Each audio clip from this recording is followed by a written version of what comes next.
ವಾತಾವರಣದಲ್ಲಿ ನೀರಾವಿಯೊಂದಿಗೆ ವರ್ತಿಸಿ ಅದಕ್ಕೆ ನಿನಗೆ ಹೇಳೋಣ ಪಾಟ್ಲಿ ಇರ್ಬೇಕಂತ ಹೇಳಿ ಈಗ ಅಟ್ಟೆ ಹೇಳಕ್ಕ ಸ್ವಲ್ಪ ನೀರಾವಿಯೊಂದಿಗೆ ವರ್ತಿಸಿ ನೈಟ್ರಿಕ್ ಆಮ್ಲವನ್ನು ಉಂಟು ಮಾಡುತ್ತದೆ. ಇದರಿಂದ ಈ ಆಮ್ಲಗಳು ಮಳೆಯೊಂದಿಗೆ ಸೇರಿ ಭೂಮಿ ಮೇಲೆ ಬೀಳುತ್ತದೆ. ಇದನ್ನು ಆಮ್ಲಮಳೆ ಎನ್ನುತ್ತಾರೆ.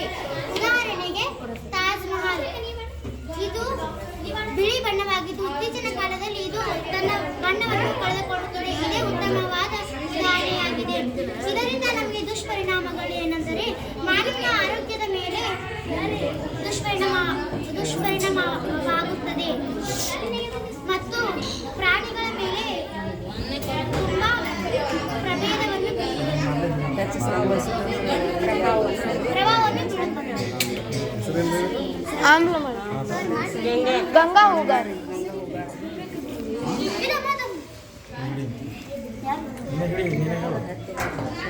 ಸದ್ಯಕ್ಕ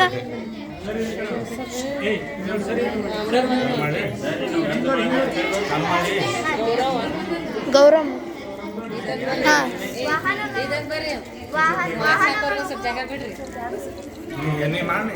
ವಾಹನಗಳು ಉಗುಳುವ ಹಾಗೂ ಕಾರ್ಖಾನೆ ಹೊಗೆಯಲ್ಲಿರುವ carbon dioxide, nitrogen dioxide, sulphur dioxide ವಾತಾವರಣದಲ್ಲಿ